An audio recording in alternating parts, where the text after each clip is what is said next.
Au nom du Père et du Fils et du Saint-Esprit. Amen.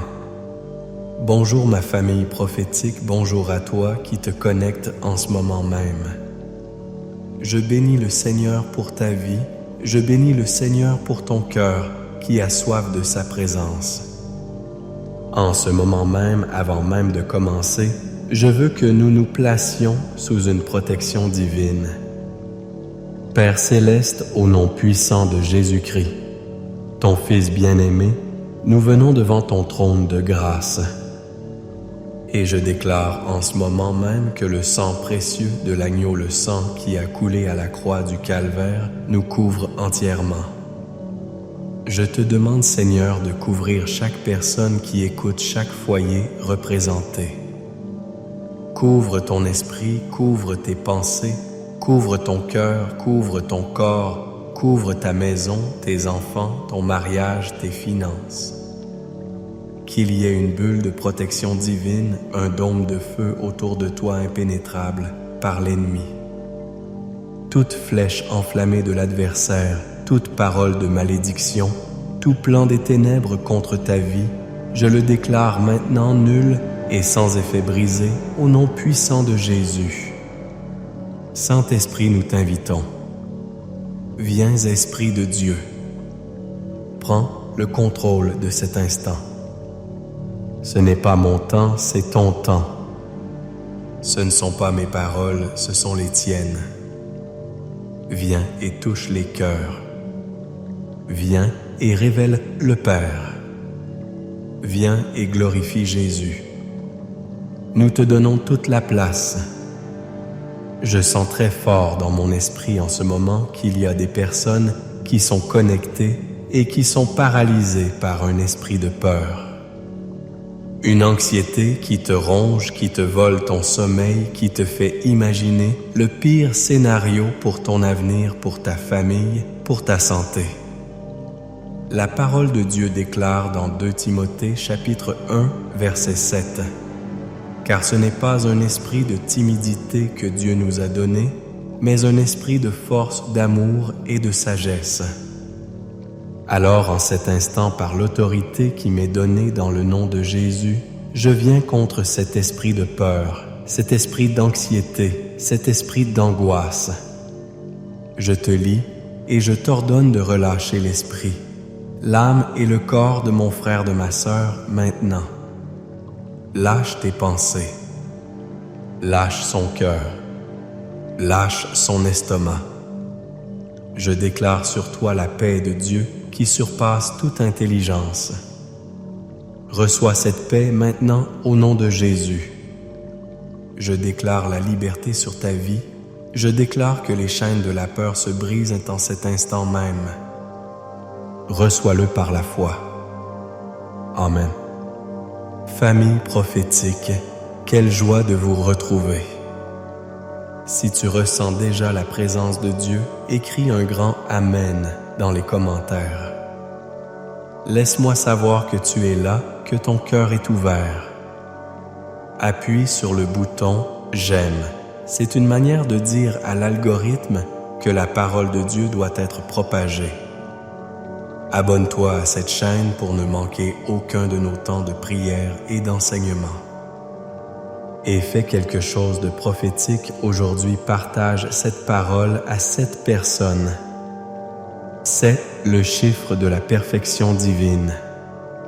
7 personnes dans ta vie qui ont besoin d'entendre que Dieu est leur refuge. Et reste avec moi jusqu'à la toute fin, car à la fin de ce message, je vais prendre un temps de prière intense et spécifique pour chaque personne qui se sent piégée, encerclée, qui a l'impression que les murs se referment sur elle, que ce soit financièrement, dans ses relations ou dans sa santé. Dieu va ouvrir une porte pour toi aujourd'hui. Le thème que le Seigneur a mis sur mon cœur aujourd'hui est puissant et essentiel pour les temps que nous vivons. Il est tiré des psaumes 91 et 23. Seigneur, sois mon refuge et ma forteresse. Dans un monde qui crie le chaos, dans un monde où les nouvelles sont une source constante d'anxiété, où l'incertitude économique plane sur nos familles, où la maladie peut frapper à tout moment, la question la plus importante n'est pas comment éviter les tempêtes, car les tempêtes viendront. La question est, où cours-tu quand la tempête arrive? Quel est ton refuge? Quelle est ta forteresse? Le psaume 91 commence par une promesse extraordinaire. Écoute bien. Versets 1 et 2. Celui qui demeure sous l'abri du Très-Haut repose à l'ombre du Tout-Puissant. Je dis à l'Éternel, mon refuge et ma forteresse, mon Dieu, en qui je me confie. Mon premier point d'aujourd'hui est celui-ci. Dieu t'appelle à faire de lui ta demeure, pas seulement une visite d'urgence. Le mot-clé ici est demeure. En hébreu, le mot est yashab, qui signifie s'asseoir, rester habité. Il ne dit pas celui qui visite l'abri du Très-Haut de temps en temps. Il ne dit pas celui qui court vers Dieu uniquement quand tout va mal. Il dit celui qui demeure. Cela parle d'une relation, d'une intimité, d'une constance. Le refuge de Dieu n'est pas une cabane de secours que tu utilises seulement quand il pleut. C'est un palais dans lequel le roi t'invite à vivre chaque jour. Beaucoup d'entre nous traitons Dieu comme un numéro d'urgence. On a son numéro, on sait qu'il est ci, il est là, et quand la crise frappe, on compose le numéro en panique. Seigneur, aide-moi. Seigneur, sauve-moi. Et il est fidèle, il répond. Mais ce n'est pas le genre de relation pour laquelle il t'a créé. Il veut que tu vives avec lui, que ta première pensée le matin soit pour lui, que tes décisions de la journée soient prises en dialogue avec lui, que ta dernière pensée le soir soit une action de grâce envers lui. Demeurer, c'est connaître sa voix au milieu du bruit. C'est avoir une confiance si profonde en sa bonté que même lorsque la tempête fait rage à l'extérieur, il y a une paix inexplicable à l'intérieur de toi, car tu sais qui est le maître de la maison. Le psalmiste appelle cet endroit l'abri, le lieu secret du Très-Haut. C'est un lieu de relation intime, un lieu où tu es connu, aimé et entièrement protégé. Je me souviens d'une histoire, celle d'une petite fille qui était terrifiée par les orages. Chaque fois que le tonnerre grondait, elle se cachait sous son lit tremblante de peur. Un jour, un orage particulièrement violent a éclaté. Son père l'a cherchée partout et l'a trouvée sous son lit. Il n'a pas essayé de la raisonner. Il s'est simplement allongé par terre et s'est glissé sous le lit avec elle. Il l'a prise dans ses bras et lui a dit « N'aie pas peur, je suis là avec toi ». La peur de la petite fille n'a pas disparu parce que l'orage s'est arrêté, mais parce que son père, sa source de sécurité, était entré dans sa cachette avec elle. C'est ce que Dieu fait pour toi. Il ne te crie pas d'en haut, sors de ta peur. Il vient demeurer avec toi au milieu de ta peur. Il fait de ta cachette un lieu saint par sa présence. La question pour toi aujourd'hui est, est-ce que tu demeures avec lui ou est-ce que tu ne fais que lui rendre visite? Il t'appelle à une relation plus profonde, à faire de sa présence ta maison. Mon deuxième point est le suivant. Une forteresse divine est plus sûre que toutes les sécurités humaines. Le psalmiste continue et dit « Je dis à l'Éternel mon refuge et ma forteresse ». Un refuge est un lieu où l'on se cache. Une forteresse est un lieu de défense active un lieu fortifié d'où l'on peut résister à l'ennemi. Dieu n'est pas seulement un abri passif, il est une défense active. Nous passons nos vies à essayer de construire nos propres forteresses, n'est-ce pas? On pense que notre forteresse, c'est notre compte en banque. On accumule de l'argent en se disant « si j'ai assez d'argent, je serai en sécurité ». Mais une crise économique, une maladie imprévue, et cette forteresse peut s'effondrer. On pense que notre forteresse, c'est notre travail, notre carrière. Mais une restructuration, un licenciement, et cette forteresse est ébranlée. On pense que notre forteresse, ce sont nos relations, notre conjoint, nos amis. Mais les gens peuvent nous décevoir, nous abandonner. Toutes les forteresses humaines ont des fissures. Elles peuvent être assiégées et conquises. Mais quand tu déclares « L'Éternel était ma forteresse », tu places ta sécurité dans quelque chose d'imprenable. Une forteresse divine est un lieu où l'ennemi ne peut pas entrer. C'est un lieu où les flèches de la critique, du doute, de la maladie, de la pauvreté ne peuvent pas t'atteindre. Regarde la vie de David. Il connaissait les forteresses. Il s'est caché dans des grottes comme la caverne d'Adullam. C'étaient des forteresses telles des naturelles. Mais David a appris que sa vraie sécurité n'était pas dans la roche de la caverne, mais dans le rocher des siècles. C'est pourquoi il pouvait écrire dans le psaume 23, un autre psaume de confiance absolue, cette phrase incroyable: « Tu dresses une table devant moi en face de mes adversaires. » Réfléchis à cette image une seconde.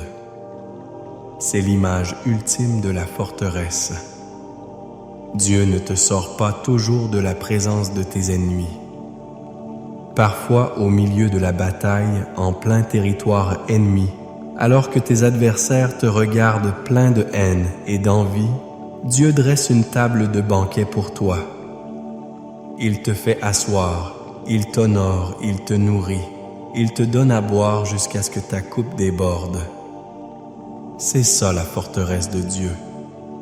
Ce n'est pas seulement être en sécurité, c'est être honoré, béni et pourvu au beau milieu du danger. Tes ennemis sont obligés de regarder la faveur de Dieu sur ta vie. Peut-être qu'aujourd'hui tu te sens entouré d'ennemis. L'ennemi de la dette, l'ennemi de la maladie, l'ennemi de la division familiale, l'ennemi de la dépression. Je suis venu te dire de la part de Dieu, arrête de regarder les ennemis et commence à regarder la table que le berger prépare pour toi. Ta délivrance et ta provision sont en route. Ta forteresse est imprenable parce que ton Dieu est invincible. Cela m'amène à mon troisième et dernier point. Ton refuge et ta forteresse ne sont pas un lieu, mais une personne, le bon berger. Le psaume 23 nous donne le portrait de celui qui est notre refuge et notre forteresse. L'Éternel est mon berger, je ne manquerai de rien. Tout est là. La confiance n'est pas dans un concept abstrait, mais dans une relation personnelle avec le berger. Que fait ce berger? Il te fait reposer dans de verts pâturages, c'est la provision et le repos. Il connaît tes besoins avant même que tu ne les exprimes. Il te dirige près des eaux paisibles, c'est la paix. Au milieu de l'agitation du monde, il est ta source de calme et de sérénité. Il restaure ton âme, c'est la guérison. Quand tu es brisé, fatigué, découragé, il vient et répare les parties cassées de ton cœur. Il te conduit dans les sentiers de la justice, c'est la direction. Quand tu ne sais pas quelle décision prendre, quelle voie suivre, sa voie te guide. Quand je marche dans la vallée de l'ombre de la mort, je ne crains aucun mal, car tu es avec moi. C'est la présence. Le refuge n'est pas l'absence de vallée sombre. Le refuge, c'est sa présence avec toi dans la vallée. Ta houlette et ton bâton me rassurent. Il te défend et te corrige. Tu oins d'huile ma tête, c'est la consécration et la guérison. L'huile apaise les blessures et symbolise la mise à part pour Dieu. Et ma coupe déborde, c'est l'abondance. Pas juste assez, mais plus qu'assez. Vois-tu, le refuge n'est pas une idée. La forteresse n'est pas une doctrine. C'est Jésus. C'est le bon berger qui a donné sa vie pour ses brebis. C'est lui qui t'invite à demeurer en lui. C'est lui ta forteresse imprenable. C'est lui qui te guide, te protège, te nourrit et t'aime d'un amour éternel. Aujourd'hui, le Seigneur t'appelle à cesser de te confier en tes propres forces, à cesser de construire des forteresses de sable et à courir dans ses bras. Fais de lui ta demeure, déclare qu'il est ta forteresse et laisse le bon berger prendre soin de toi. Maintenant, je veux que nous prenions une arme spirituelle. Cette arme, c'est la parole de Dieu. Je vais lire l'intégralité du psaume 91 sur ta vie. Et pendant que je lis, je veux que tu le reçoives par la foi. Chaque promesse est pour toi. Approprie-toi cette parole. Ferme les yeux si tu le peux et reçois cette bénédiction. Celui qui demeure sous l'abri du Très-Haut repose à l'ombre du Tout-Puissant. Je dis à l'Éternel mon refuge et ma forteresse mon Dieu, en qui je me confie.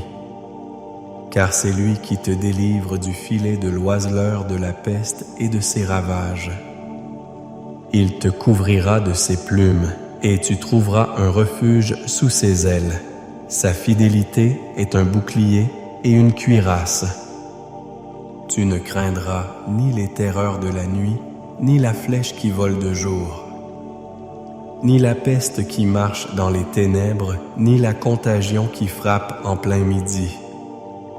Que 1000 tombent à ton côté et 10 000 à ta droite, tu ne seras pas atteint. De tes yeux seulement tu regarderas, et tu verras la rétribution des méchants. Car tu es mon refuge, ô Éternel, tu fais du Très-Haut ta retraite. Aucun malheur ne t'arrivera, aucun fléau n'approchera de ta tente. Car il ordonnera à ses anges de te garder dans toutes tes voies. Ils te porteront sur les mains de peur que ton pied ne heurte contre une pierre. Tu marcheras sur le lion et sur l'aspice, tu fouleras le lionceau et le dragon. Puisqu'il m'aime, je le délivrerai. Je le protégerai puisqu'il connaît mon nom. Il m'invoquera et je lui répondrai. Je serai avec lui dans la détresse, je le délivrerai et je le glorifierai. Je le rassasierai de longs jours et je lui ferai voir mon salut. Amen. Alléluia. Reçois cette parole sur ta vie. Prions ensemble. Père céleste, nous te remercions pour ta parole qui est une lampe à nos pieds et une lumière sur notre sentier. Merci parce que tu n'es pas un Dieu lointain, mais un Dieu proche, un Père aimant, un refuge sûr, une forteresse imprenable. Seigneur, au nom de Jésus, je prie pour chaque personne qui écoute. Apprends-nous à demeurer en toi.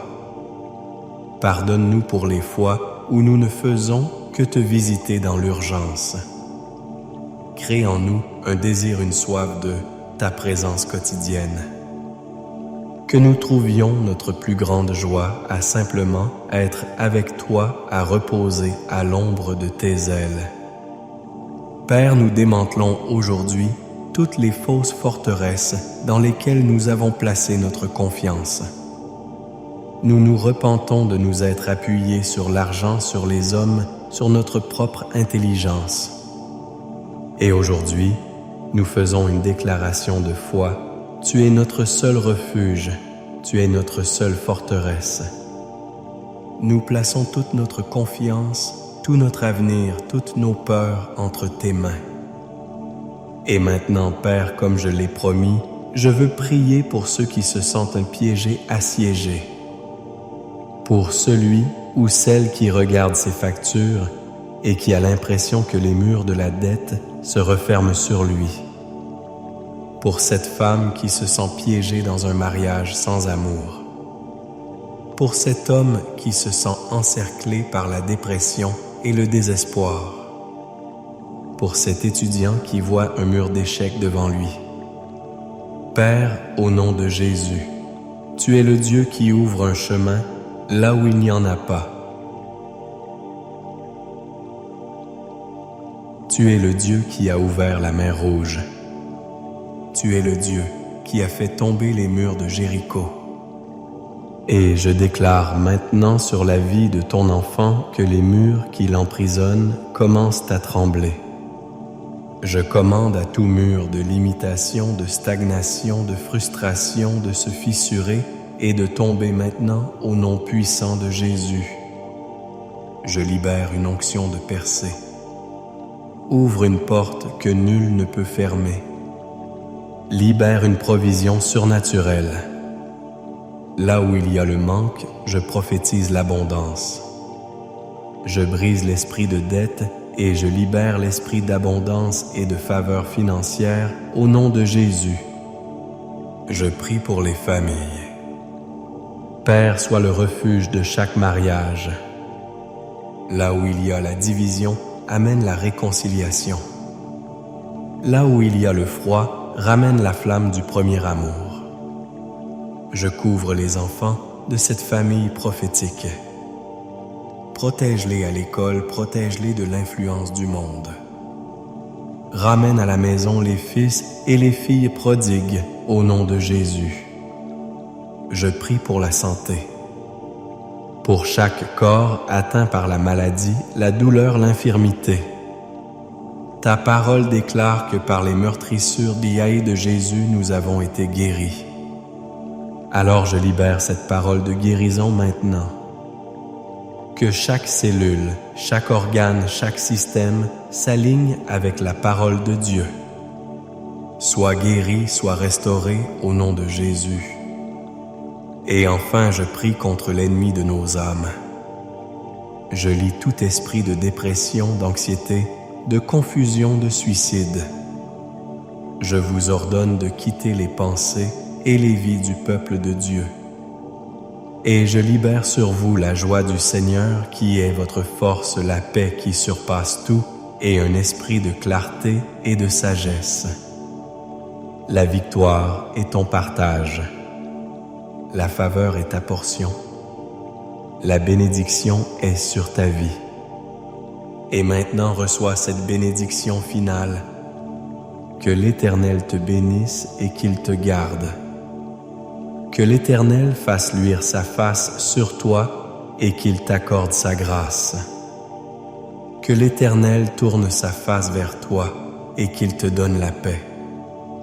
La paix dans ton cœur, la paix dans ta maison, la paix dans ton travail, la paix dans tes finances, la paix dans ton corps.